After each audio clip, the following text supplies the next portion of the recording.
अखिल कर्नाटक गैर सहायता प्राप्त निजी शैक्षणिक संस्थान के राज्य अध्यक्ष रेवन्ना सिद्धप्पा जलादे ने कहा कि कन्नड़ स्कूलों की सुरक्षा, स्कूलों पर लगाई गई शर्तों में ढील और कन्नड़ स्कूल सशक्तिकरण अधिनियम के कार्यान्वयन की मांग को लेकर 19 अगस्त को बेंगलुरु में एक विशाल विरोध प्रदर्शन आयोजित किया गया है। उन्होंने आज मंगलवार को शहर के पत्रिका भवन में एक प्रेस कॉन्फ्रेंस की और कहा कि कर्नाटक में पिछले 9-10 सालों से हजारों कन्नड़ स्कूल बंद होने की वजह से सरकार के बेहद सख्त नियम हैं, जिनकी वजह से कन्नड़ स्कूल नाकाम और बदहाल हो रहे हैं। आज हमारी मातृभाषा बची रहनी चाहिए, कन्नड़ बची रहनी चाहिए, यानी कन्नड़ स्कूलों का सर्वांगीण विकास होना चाहिए। यही सरकार का मुख्य लक्ष्य होना चाहिए, लेकिन दुर्भाग्य से ऐसा हो नहीं सका। कर्नाटक के लिए यह बेहद चिंताजनक तथ्य है कि सरकार की लापरवाही के कारण हर साल हजारों कन्नड़ स्कूल बंद हो रहे हैं।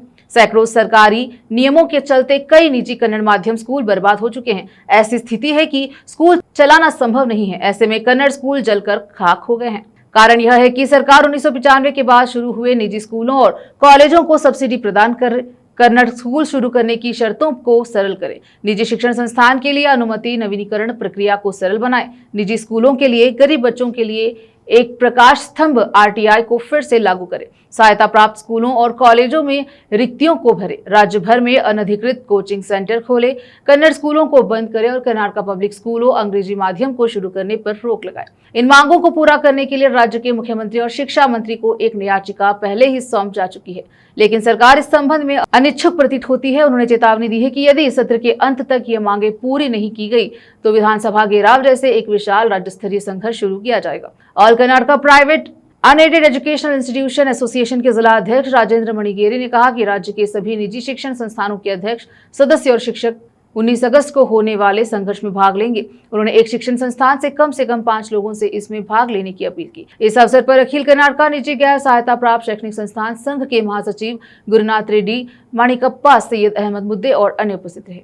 कैमरामैन पपुराज का कवरेज। ಶಾಲೆಯ ಶಿಕ್ಷಣ ಸಂಸ್ಥೆಯವರು ಹಾಗೂ ಆಡಳಿತ ಮಂಡಳಿಯವರು ಮತ್ತು ಟೀಚರ್ ಅವರು ಕೂಡ ಈ ಒಂದು ಪ್ರತಿಭಟನೆಗೆ ಬಹಳಷ್ಟು ಜನ ನಾವು ಬೀದರ್ಲಿಂದ ಬೆಂಗಳೂರಿಗೆ 18ನೇ ತಾರೀಕಿಗೆ ನಾವು ಇಲ್ಲಿಂದ ಹೊರಡ್ತಾ ಇದ್ದೀವಿ. ನಾವು ಬೀದರ್ಲಿಂದ ಅಷ್ಟೇ ಅಲ್ಲ, ಇಡೀ ನಮ್ಮ ಕರ್ನಾಟಕ ರಾಜ್ಯದಿಂದ ಪ್ರತಿಯೊಂದು ಜಿಲ್ಲೆ, ನಮ್ಮ ಕಲ್ಯಾಣ ಕರ್ನಾಟಕ 7 ಜಿಲ್ಲೆ ಇಟ್ಟುಕೊಂಡು ಬೆಂಗಳೂರು, ಮೈಸೂರು, ಮಂಡ್ಯ, ತುಮಕೂರು, ಕೋಲಾರ, ಧಾರವಾಡ, ಬೆಳಗಾವಿ, ರಾಯಚೂರು ಎಲ್ಲ ಜಿಲ್ಲೆಯಿಂದ ನಮ್ಮ ಶಿಕ್ಷಣ ಸಂಸ್ಥೆಯವರು ಈ ನಮ್ಮ ಒಂದು ಪ್ರತಿಭಟನೆಗೆ ಕೈ ಜೋಡಲಿಕ್ಕೆ ಮತ್ತು ಶಕ್ತಿ ತುಂಬಲಿಕ್ಕೆ ಮತ್ತು ಯಶಸ್ವಿ ಮಾಡಲಿಕ್ಕೆ ಎಲ್ಲ ಶಿಕ್ಷಣ ಸಂಸ್ಥೆಯವರು ಬರ್ತಾ ಇದ್ದಾರೆ. ಅದು ಅಲ್ಲದೇನೆ ನಮ್ಮ ಬೀದರ್ ಜಿಲ್ಲೆಯಲ್ಲಿರ್ತಕ್ಕಂಥ ನಮ್ಮ ಎಲ್ಲ ಶಾಸಕರಿಗೂ ಕೂಡ ನಾವು ಅವರಿಗೆ ಒಂದು ಏನಪ್ಪ ಮನವಿ ಮಾಡಿವಿ ಅಂದರೆ, ಈಗ ಅಧಿವೇಶನ ನಡೀತಾ ಇದೆ 11ರಿಂದ 22 ತನ. ಆ ಅಧಿವೇಶನದಲ್ಲಿ ನಮ್ಮ ಬೀದರ್ ಜಿಲ್ಲೆಯ ಶಾಸಕರಲ್ಲದೆ ಬೇರೆ ಬೇರೆ ಎಲ್ಲ ಶಾಸಕರು ಕೂಡ ನಮ್ಮ ಒಂದು ಶೈಕ್ಷಣಿಕ ಕ್ಷೇತ್ರಕ್ಕಾಗಿ ಏನೇನು ಸವಲತ್ತು ಬೇಕು ಮತ್ತು ಶಿಕ್ಷಣ ಗುಣಮಟ್ಟ ಉನ್ನತವಾಗಬೇಕಾದರೆ ಸರ್ಕಾರದಿಂದ ಕೂಡ ನಮಗೆ ಕೆಲವೊಂದು ಸಡಿಲಿಕೆ ಆಗಬೇಕು, ನಮ್ಮದು ರಿನ್ಯೂವಲ್ ಇರ್ಬೋದು ಮತ್ತೆ ಗ್ರಾಂಟ್ ಇರ್ಬೋದು, ಇವೆಲ್ಲ ತಾವು ಅಧಿವೇಶನದಲ್ಲಿ ಮಾತೆತ್ರಿ ಅಂತಕ್ಕಂಥ ಮಾತು ಕೂಡ ನಮ್ಮ ಶಾಸಕರಿಗೆ ನಾವು ತಿಳಿಸಿವಿ. ಎಲ್ಲ ಶಾಸಕರು ಇದನ್ನು ಆಯ್ತು, ನಾವು ಇದು ಅಲ್ಲಿ ಸದನದಲ್ಲಿ ಈ ಮಾತು ಎತ್ತೀವಿ ಅಂತಕ್ಕಂಥ ಮಾತು ಹೇಳಿದ್ದಾರೆ.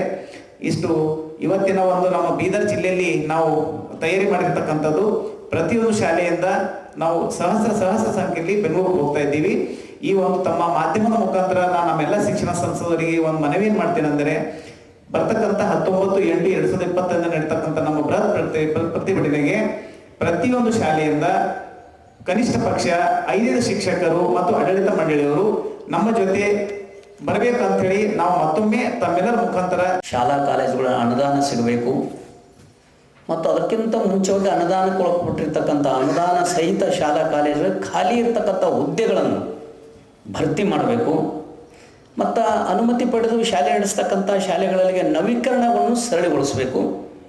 ಹೊಸ ಶಾಲೆ ಪ್ರಾರಂಭಿಸಲು ಇರ್ತಕ್ಕಂಥ ಷರತ್ತುಗಳನ್ನು ಕೂಡ ಸಡಿಲಗೊಳಿಸಬೇಕು ಮತ್ತು 371 ಆರ್ಟಿಕಲ್ ಪ್ರಕಾರ ಶಿಕ್ಷಣ ಕ್ಷೇತ್ರಕ್ಕೆ ವಿಶೇಷವಾದಂಥ ಸೌಲಭ್ಯವನ್ನು ನೀಡಿ ಈ ಭಾಗದ ಸಂಕಷ್ಟಿಸಿದಂಥ ಶಾಲೆಗಳಿಗೆ ಮೇಲೆತ್ತುವಂಥ ಪ್ರಯತ್ನ ಸರ್ಕಾರ ಮಾಡಬೇಕಂತ ಆಗ್ರಹದೊಂದಿಗೆ, ಜೊತೆಗೆ ಕನ್ನಡ ಶಾಲೆ ಉಳಿಯಬೇಕು ಮುಖಾಂತರ ಕನ್ನಡ ಉಳಿಸಿ ಅಂತಕ್ಕಂಥ ಶೀರ್ಷಿಕೆಯಲ್ಲಿ ಕಳೆದ ನಾವು 1-2 ತಿಂಗಳಿಂದ ಭಾಳ ಜೋರಾಗಿ ನಾವು ಪ್ರತಿಭಟನೆ ಆಗಲಿ ಬೇರೆ ಬೇರೆ ಮನವಿ ಪತ್ರ ಕೊಡೋದಾಗಲಿ ನಾವು ಶುರು ಮಾಡಿದ್ದೀವಿ.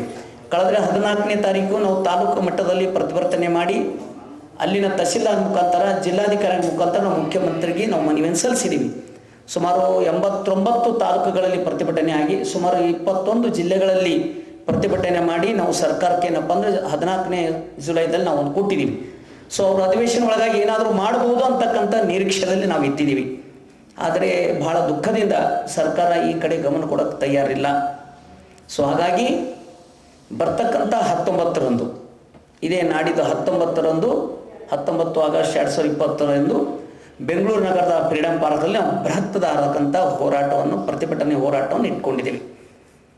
ಸೊ ಬಹಳ ನಮ್ಗೆ ದುಃಖದ ವಿಷಯ ಏನಪ್ಪ ಅಂತಂದ್ರೆ